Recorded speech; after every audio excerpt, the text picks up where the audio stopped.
जुले और नमस्कार साथियों, फिर एक बार लद्दाख के पहाड़ियों से मैं आपसे मुखातिब हूँ। इस बार हम बात करेंगे नई शिक्षा नीति के बारे में, जो कि मेरे ख्याल में भारत में एक क्रांतिकारी परिवर्तन ला सकता है।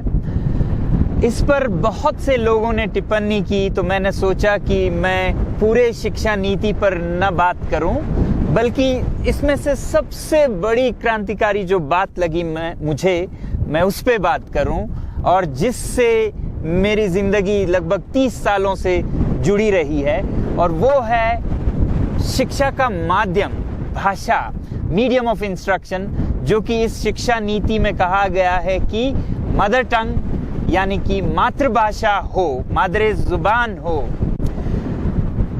ये एक बहुत ही बड़ी तब्दीली ला सकती है हमारे इस देश में, और इस पर मुझे डर ये है कि हम कहीं अपने नादानियों के वजह से, असमंजस के वजह से, ये एक बहुत बड़ी जो अपॉर्चुनिटी है, मौका है, वो हमारे हाथ से न चला जाए। क्योंकि बहुत से लोग ये भी कह रहे हैं कि अंग्रेज़ी को हटाकर अगर हम मातृभाषा को माध्यम करें तो हमारे बच्चे क्या पिछड़ नहीं जाएंगे, क्या वो आईटी और आईआईटीज़ में जा पाएंगे दुनिया के स्तर पर।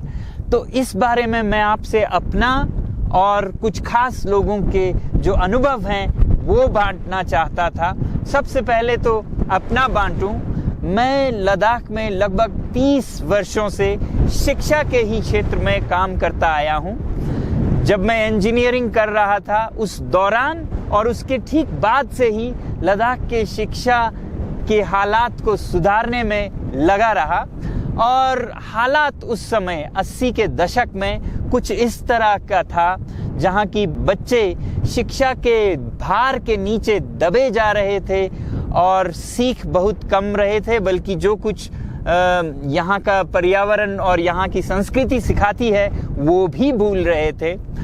और भाषा की हालत, शिक्षा माध्यम की हालत कुछ इस तरह थी जहाँ एक लद्दाखी बच्चे को घर में माँ एक सेब दिखाकर बोलती खुशू, और फिर स्कूल में जाते तो वहाँ मास्टर जी शुरू के कक्षाओं में उर्दू मीडियम हुआ करता था, तो एक सोटी लेके बोलते थे सेब, बच्चा परेशान। और फिर 6 साल के बाद ये मास्टर भी नए सिरे से एप्पल बोलने लग जाते थे। बच्चे बिल्कुल परेशान और पिस जाते थे इस प्रणाली में, और हैरानी की बात नहीं है कि फेल हो जाते थे लगभग 95%। तो लद्दाख में इन हालातों से जूझता हुआ 30 सालों से आया हूँ। तो जब ये नई शिक्षा नीति मेरे हाथ लगी तो मेरे खुशी का तो ठिकाना नहीं रहा।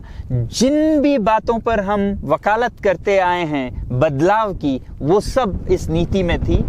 हाँ, कुछ चीज़ें बहस के लिए भी हैं, खासकर उच्च शिक्षा के बारे में, मगर ये तो होनी भी चाहिए, जिस पे कि मैं अगले किसी अंक में बात करूंगा। मगर सबसे बड़ा परिवर्तन, क्रांतिकारी परिवर्तन मुझे लगा ये कि इस दस्तावेज में मातृभाषा को माध्यम, मीडियम ऑफ इंस्ट्रक्शन बनाने की बात कही गई है। अब मातृभाषा दिल्ली में हिंदी हो सकती है, तो पंजाब में पंजाबी, तो तमिलनाडु में तमिल और बंगाल में बंगाली। यही खूबसूरती है भारत की विविधता को बनाए रखने की और बच्चों को अच्छी तरह से हर ज्ञान का पकड़ बनाने की। अब कुछ लोग ये भी कह रहे हैं कि ये एक विवादास्पद, कंट्रोवर्शियल बात है कि अंग्रेजी पर हमारा अगर पकड़ चला जाए तो हमारे बच्चे पिछड़ जाएंगे।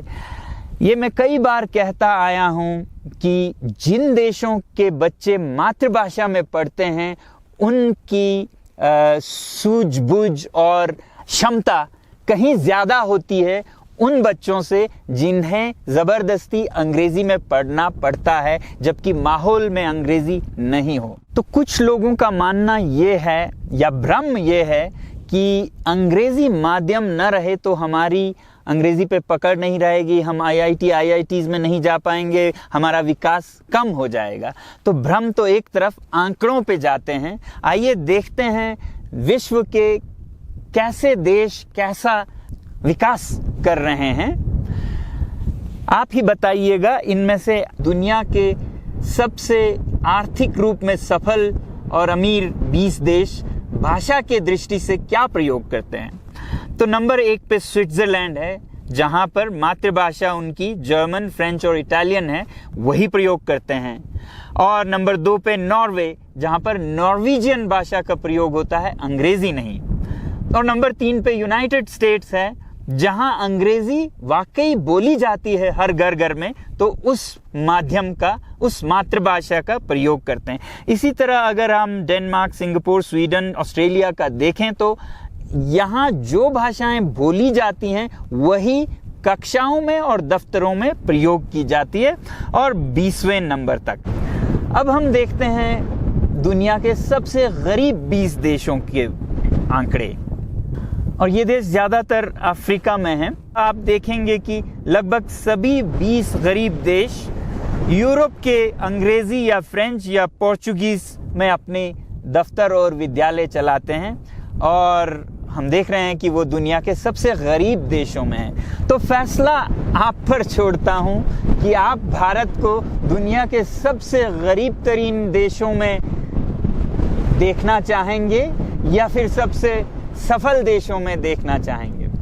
दोस्तों, ये एक गुलामी की मानसिकता है जो हमें ये सोचने पे मजबूर करती है कि जो हमारे साहबों की, मास्टर्स की जो ज़बान थी वही ज़बान सबसे बेहतर है। और गुलामी का दूसरा नतीजा ये है कि अपनी हर कुछ हमें छोटी, तुच्छ, हीन दिखने लगती है, चाहे वो हमारी भाषा हो, वेशभूषा हो या संस्कृति।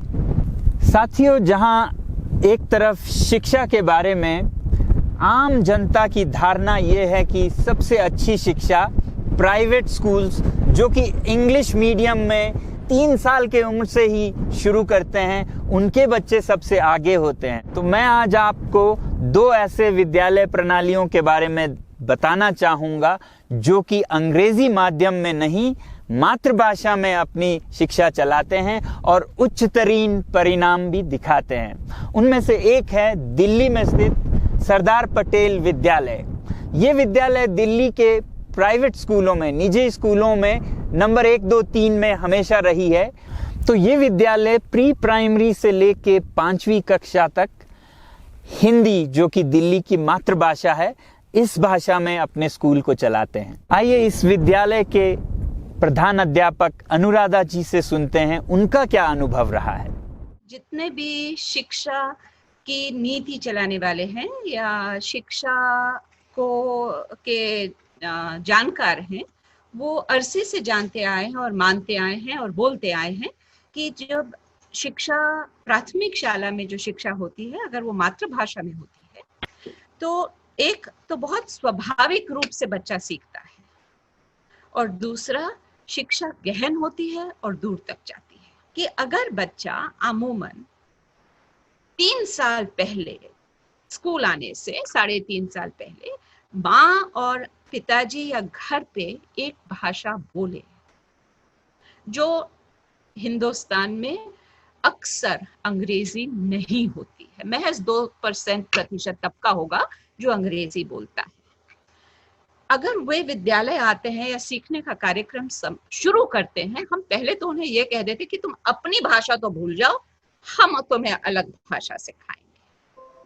बच्चा वहीं प्रश्न पूछना और जिज्ञासा पे एक थोड़ा सा रोक लगना शुरू हो जाता है। भारत की एक वास्तविकता ये मानी जाती है कि आगे चलकर हर चीज अंग्रेजी में है, तो बहुत लोग इस पे शक करते हैं कि अगर वो हिंदी से शुरू करें तो क्या वो IITs में या IT सेक्टर में या दुनिया के स्तर पर जा पाएंगे। तो इस बारे में आप क्या कहेंगे? आप इंजीनियरिंग और IIT छोड़िए, अगर मैं रोड स्कॉलर्स की भी बात करूं, I think we will be one of the few schools in the country with the largest number of road scholars. तो ये था सरदार पटेल विद्यालय। मगर आप में से कुछ लोग ये कह सकते हैं ये तो एलीट स्कूल है, उच्च स्तर के लोगों की विद्यालय है, ये तो कुछ भी कर लेते हैं। तो अब मैं आपको एक ऐसा उदाहरण देने जा रहा हूं जिसको देखकर आपकी धारणाएं सदा के लिए बदल जाएंगी। ये उदाहरण है उन तिब्बती शरणार्थियों के जो कि 1960 के दशक में शरणार्थी के रूप में खाली हाथ आए तिब्बत से और सड़कों पर खेतों में मजदूरी करने लगे और गर्मी को न सह पाते हुए हजारों जाने गई और हजारों बच्चे अनाथ हुए। इनसे बदतर हालत तो अब किसी की हो नहीं सकती है, मगर परम पूज्य दलाई लामा जी के नेतृत्व में और अमा जित्सुन पेमा जो उनकी बहन हैं, उनके कार्य संचालन में जो प्रगति तिब्बतियों ने की भारत में रहते हुए, वो देखने लायक है। भारत आने के 10-12 वर्षों में थोड़े से स्थापित होने लगे, अपने बच्चों के लिए विद्यालय बनाने लगे और शुरू में तिब्बती विद्यालय अंग्रेजी माध्यम में चलाए जाते थे और अच्छे विद्यालय बन गए थे। मगर फिर 80 के दशक में उन्होंने एक बहुत ही अजीबोगरीब कदम उठाया। अंग्रेजी से मुड़कर वो अपने विद्यालयों को तिब्बती मातृभाषा में चलाने लगे, जिसमें कि गणित यानी कि मैथ, साइंस, ज्योग्राफी, ये सब विषय तिब्बती भाषा में सिखाने लगे। तो ऐसा करने में क्या उनके बच्चों को नुकसान हुआ या फायदा हुआ? आइए सुनते हैं अमा जित्सुन पेमा के जुबानी। In 1986, we started with first class, class 1 with the medium of Tibetan language, maths, English, social studies, all that into Tibetan. And then each year we added one class more, and then we took it up to the 5th class level. From 86 till 86 till 90, it was all up to class 5. And then once they reached the 5th class, then they switched to English language. We had to switch to English language because of the fact that, in class 8 and in class 10 and in class 12, they have to sit for the board exams. So the teachers were very concerned. And anyway, when we first introduced through medium of Tibetan language, many of the teachers, they were not favorable to this. And they said that we were doing something stupid because the children have to sit for exams for class 8 and 10 and 12 in English language. But anyhow, we insisted up to the class primary school level, we will do it in Tibetan.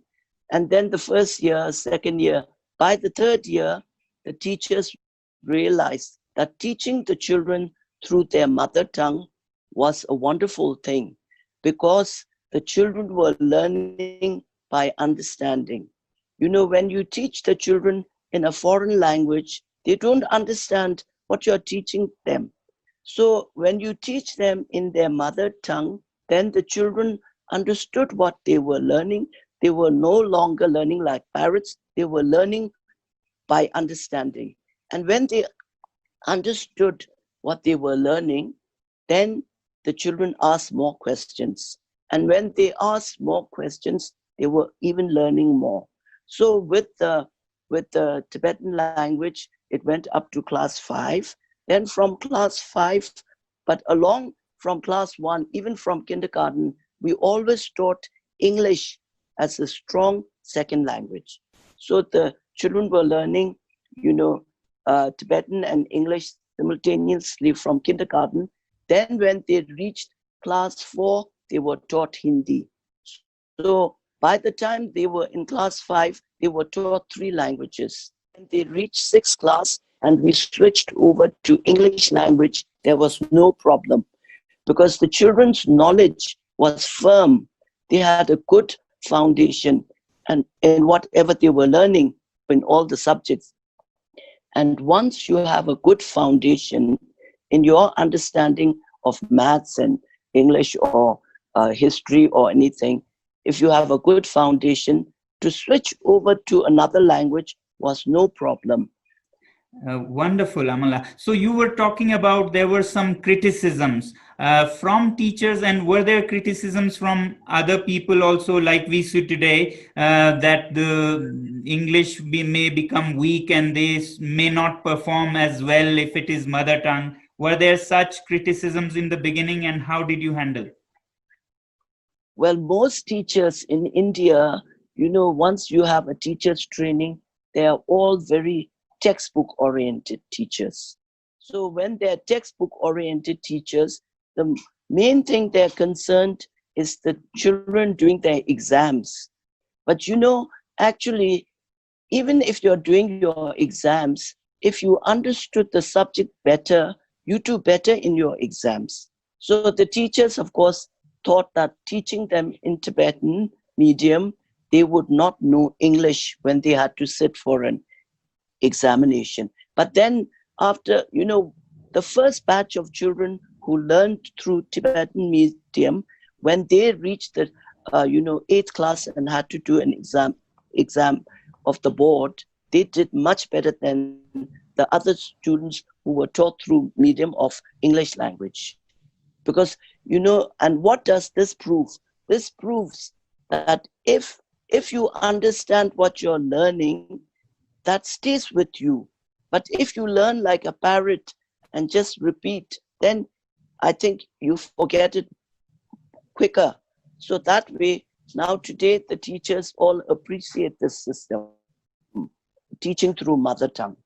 अब आप में से कुछ लोग सोच रहे होंगे, चलिए तिब्बती मातृभाषा में विद्यालय चलाया, तिब्बती संस्कृति को संजोए रखा, मगर फिर 12वीं कक्षा के नतीजों का क्या हुआ? क्योंकि आखिर तो उस पे हमें ध्यान देना है और उस पे ही हमारे दाखिले एडमिशन्स होते हैं। तो ज़रा देखिएगा, ये नतीजे बता रहे हैं कि भारत में ये शरणार्थी जो खाली हाथ आए थे 60 साल पहले, और आज उनके विद्यालय भारतीय विद्यालयों से भी आगे निकल चुकी है।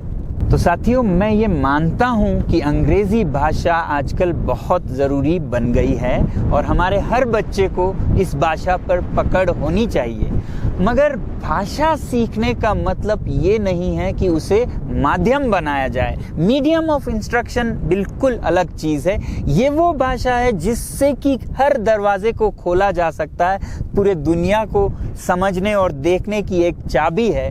तो वो भाषा होनी चाहिए जो आपके इर्द गिर्द, आपके घर में, बाहर सब बोलते हैं, वो है आपकी मातृभाषा। और अगर मातृभाषा में आप स्थिर हो जाएं तो दुनिया में बहुत से शोध हुए हैं, स्टडीज हुए हैं, हार्वर्ड से लेके बहुत यूनिवर्सिटीज में, जो ये साबित करते हैं कि अगर आपके बच्चे की पकड़ एक भाषा पर यानी कि अपने भाषा पर मजबूत हो तो दूसरी भाषा को हासिल करना बहुत ही आसान हो जाता है। और इसीलिए यूनाइटेड नेशंस ने तो ये कहा है कि हर बच्चे को मातृभाषा में शिक्षा पाने का अधिकार होना चाहिए। तो जब बच्चे बिना गिल्ट या गिलानी के अपनी भाषा में खुली आज़ादी के साथ सोच सकते हैं तो वो सही मानों में एंटरप्रेन्योर्स, इनोवेटर्स, ओरिजिनल थिंकर्स बन सकते हैं। तो आइए, ये जो एक बहुत ही बड़ा मौका इस न्यू एजुकेशन पॉलिसी के माध्यम से हमें मिल रहा है भारत की शिक्षा स्थिति को फिर से पटरी पर लाने का, उसे हम न गंवाएं। और अगर हमारे बच्चे इस पथ पे जाएं तो मेरा ये यकीन है कि कुछ ही सालों में भारत एक शक्ति नहीं बल्कि महाशक्ति बन सकता है। जय हिंद।